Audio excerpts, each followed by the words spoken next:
하나님의 말씀을 듣는 하나님 나라의 거룩한 백성들 가운데 주권자이자 왕이신 하나님께서 부어주시는 은혜와 평강이 오늘도 충만하게 임하시기를 축복합니다. 아멘. 오늘 디모데 후서 말씀 이어서 보겠습니다. 1장 9절의 말씀입니다. 하나님이 우리를 구원하사 거룩하신 소명대로 부르심은 우리의 행위대로 하심이 아니다. 이렇게 말하고 있습니다. 하나님께서 구원받은 백성으로 하나님 나라의 백성으로 우리를 부르셨습니다. 콜링이죠. 부르심은 행위를 따라 하심이 아니다. 이렇게 말합니다. 세상의 기준은 행위에 따라 할 때도 많이 있습니다.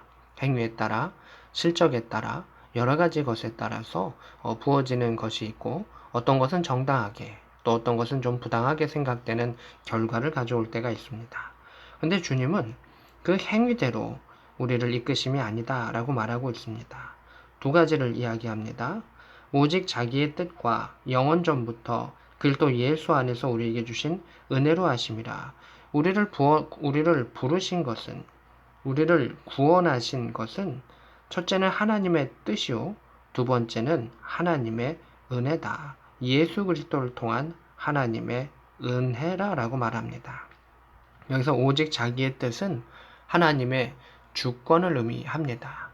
세상 가운데서도 군대라고 기준했을 때 군 안에서는 지휘관이 그가 판단하고 명령하는 것을 존중하고 그 뜻대로 이루어져 나아가는 것을 보게 됩니다.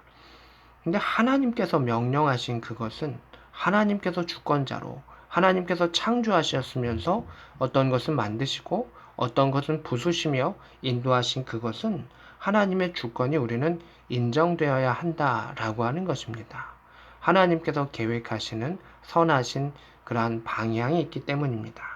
그리고 또 하나는 예수 안에서 주시는 은혜다라고 하는 것입니다.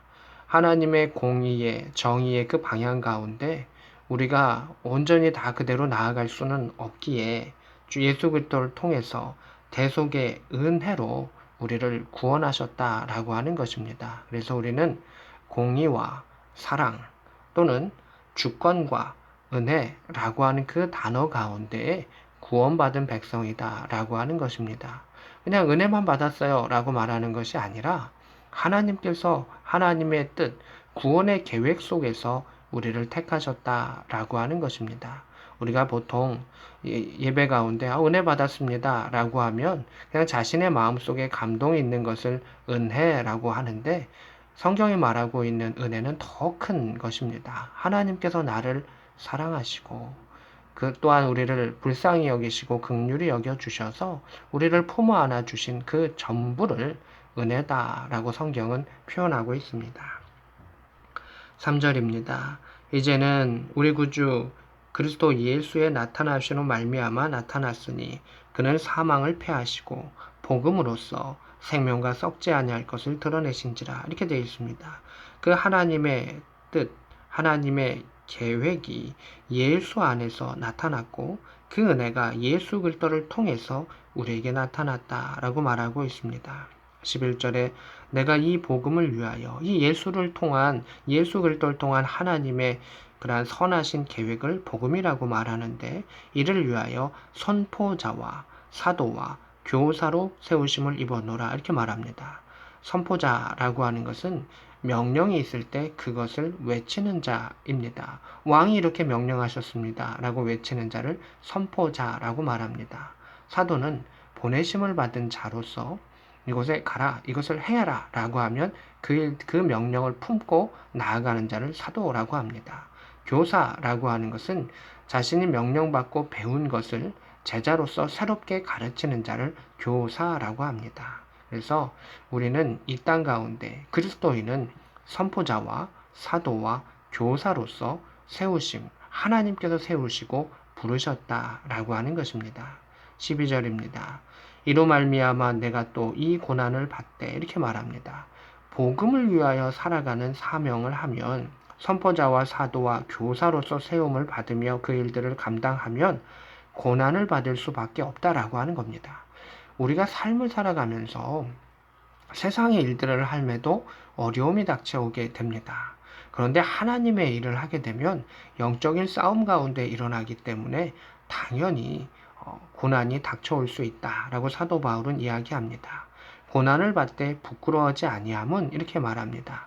믿음의 사람이 고난을 받을 때 때로는 세상의 조롱과 악한 영의 조롱의 소리가 나가옵니다.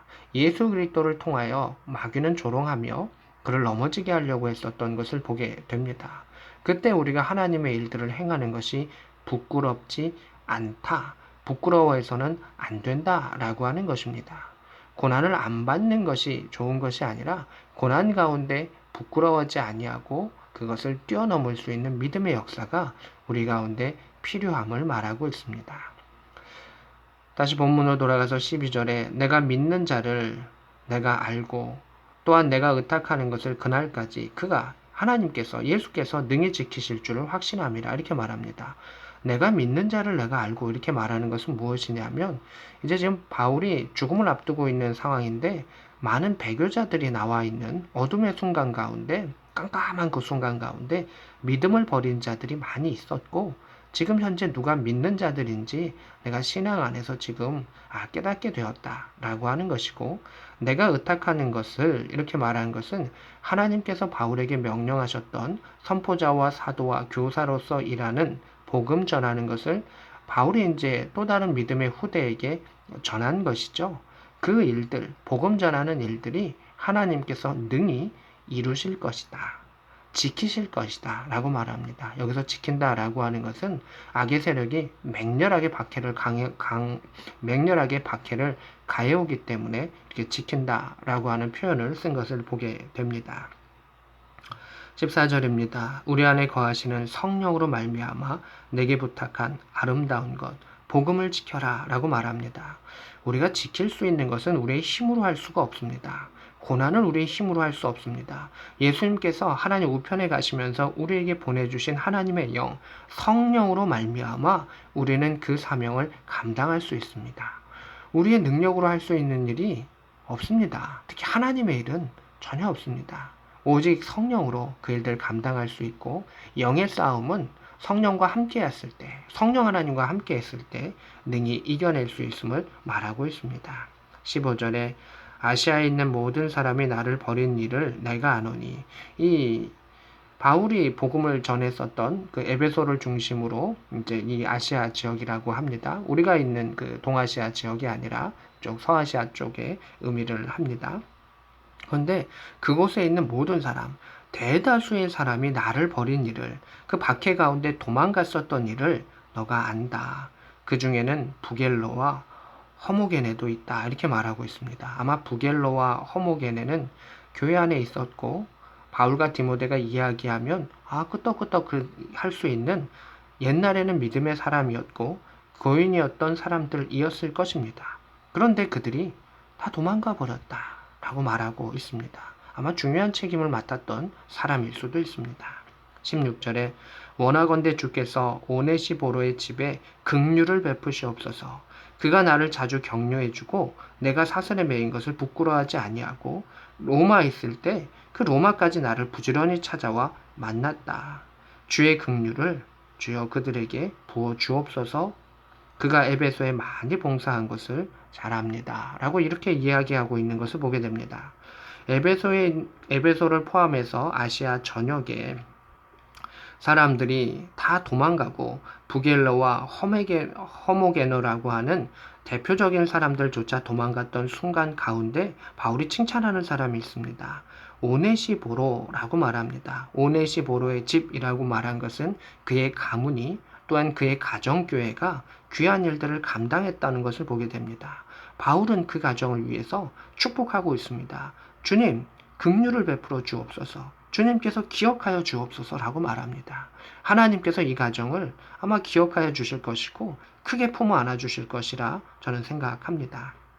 왜냐하면 다 도망가고 배반하고 또 그 부끄러워하는 그 길 가운데 자주 찾아왔습니다. 어디까지 찾아왔냐면 로마에까지 찾아와가지고 사슬에 매인 것을 부끄러워하지 아니하고, 로마 거리가 꽤 되지 않습니까? 그곳까지 부지런히 찾아와서 만났다라고 말합니다. 아마 부지런히 찾아왔다라고 하는 것은 뭐 단회로 끝나는 것이 아니라 또 여러 번일 수도 있다라고 하는 추측을 해 봅니다. 그래서 그의 가정 가운데 긍휼을 하나님 허락하여 주옵소서. 또한 그가 에베소 그 교회 안에서 많이 봉사한 것, 하나님의 일을 한 것을 내가 잘 압니다. 이렇게 말합니다. 하나님 기억하여 주옵소서. 많은 이들이 도망가고 배신하는 그 순간 가운데 끝까지 하나님 나라를 위하여 찾아와 주고 만나주고 격려해 주고 돌봐주고 그 교회 가운데 섬겼던 그를 기억하옵소서라고 말합니다. 우리가 하나님 나라의 백성으로서 살아갔을 때 고난이 있습니다. 그 고난 가운데 그 자리를 지키며 하나님을 바라본 사람들을 하나님께서는 기억하여 주실 것이고 하늘의 상급을 더하여 주실 것입니다. 오늘도 말씀을 통해서 하나님 나라의 백성으로서 고난 가운데 승리하며 저 하늘 가운데 하나님의 아름다운 기억 속에 칭찬 드릴 수 있는 복된 저와 여러분 될 수 있기를 우리 구주 예수 그리스도의 이름으로 축복합니다. 아멘.